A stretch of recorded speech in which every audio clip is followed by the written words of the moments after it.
I'm 94 years old and I'm tired. Lord, I'm tired. But the kind of tired you feel when you run the whole race and you can finally see the finish line. They asked me to come here and talk about my life. And I said, "Oh, baby, you don't want to hear about my life. My life ain't pretty. My life got mud on it." But they said people need to hear it, young people especially, because some of you are going through the same thing right now and you think you won't survive. I'm here to tell you, you will. Because if Dorothy Mae Johnson is still sitting here breathing after everything I've been through, anybody can make it. His name was William James Carter. Oh, he was fine, the finest man in Montgomery County. Tall, dark, smile that could melt butter. When he looked at me, I thought I was the only woman in the world. We got married in 1952. I was 20 years old. I didn't know nothing about nothing. I just knew I loved the man with everything I had. We had 5 babies in 7 years. 5 beautiful babies. James, then William Jr., then my twin girls, Beatrice and Barbara, then baby Michael. And for a while, we were happy. Or at least I thought we were happy. But William had his own demons. He started drinking, started staying out late, started looking at me like I was furniture instead of his wife. And one morning in 1963, I woke up and he was gone. No note, no goodbye, just gone. Left me with 5 children, $32 in a coffee can, and rent due in 9 days. I'm not going to lie to you and pretend I was strong from the beginning. I wasn't. That first night after he left, after I got the babies to sleep, I sat on the kitchen floor and I cried until I couldn't breathe. I mean, really cried. The kind of crying that sounds like an animal dying. I looked at the oven and for one moment, for one evil moment, I thought about turning it on and going to sleep. And I'm telling you this because some of you have been in that kitchen. Some of you are in that kitchen right now. But then I heard my baby Michael crying in the other room. He was hungry and something snapped in my head. Those children didn't ask to be here. They didn't ask for a daddy who would run, and they sure didn't deserve a mama who would quit. So I wiped my face. I got up off that floor and I fed my baby, and I never sat on that floor again. The next morning, I put on my cleanest dress and I walked to every big house in the white part of town. One of them hired me, Mrs. Patterson. For 40 years, I cleaned other people's houses. I scrubbed other people's floors. I washed other people's underwear. And then these hands, look at these hands. They've been in bleach so long they forgot their own color. They've scrubbed so many toilets, I lost count. But these hands also braided my daughter's hair every Sunday. These hands wrote checks for 5 college tuitions. These hands held grandbabies and great grandbabies. There is no shame in honest work.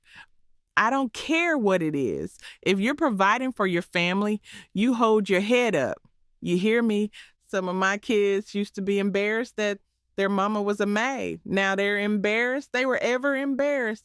I didn't just clean houses. I built a legacy on my knees. Now, you might think I'm bitter about men. I'm not.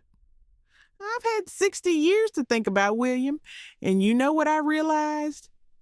That man didn't leave because of me. He left because of him. He was running from himself, from responsibility, from being a man. I just happened to be standing in his way when he ran.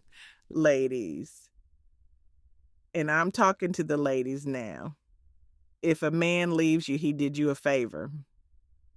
Read that again. He did you a favor because now you know. Now you're not wasting another year, another decade with someone who doesn't want to be there. I never remarried, not because I was bitter, because I learned something important. I don't need a man to complete me. A man would have been nice, a partner would have been lovely, but I wasn't half of anything. I was whole, all by myself. And some of you need to learn that. Stop waiting for somebody to make you feel valuable. You're already valuable. You were valuable before he came, and you'll be valuable long after he's gone. This is the part I struggle with even now. Forgiveness. William died in 1989. Found him in some rooming house in Detroit, alone, drunk. Nobody at his funeral except me and the preacher. The children wouldn't come. They were too angry. And I understand I was angry too for a long time. But here's what I learned. Unforgiveness is poison, and you're the only one drinking it. William didn't feel my anger. William was dead. The only person my bitterness was hurting was me. It was eating me from the inside like a cancer. So I forgave him. Not for him, for me. I let it go. Doesn't mean I forgot. Doesn't mean what he did was okay. It means I refuse to let that man take one more day from me. Some of you are carrying wounds from 10, 20, 30 years ago, and the person who hurt you has moved on. They're not even thinking about you, but you're still bleeding. Let it go. I'm 94 years old and I'm giving you permission. Let it go. You want to know the best part of my story? 5 children, 5 college graduates, 12 grandchildren, 8 great-grandchildren. One of my boys is a doctor in Atlanta. My daughter Barbara is a principal. Michael just retired from the Army after 30 years. That man walked out on us in 1963 and thought he was destroying a family. He didn't destroy anything. He just made room for me to build something better. So here's what I know after 94 years. Pain is not the end of the story. It's the middle of the story. And you don't know how your story ends until you keep living. Your worst day is preparation for your best purpose.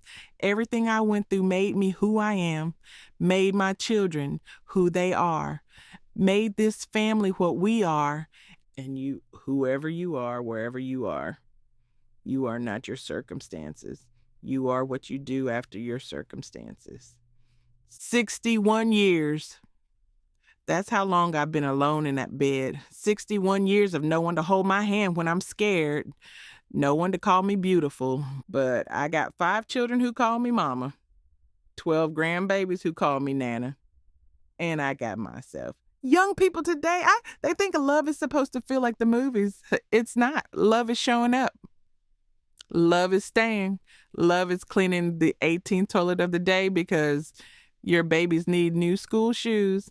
If you're going through something right now, if someone left you, if you feel like you can't go on, I want you to remember, Dorothy, remember that a 20-year-old girl from Alabama with 5 babies and $32 made it. Remember that she's sitting on this porch right now, 94 years old, telling you it's possible. Because if I made it, baby, you got no excuse.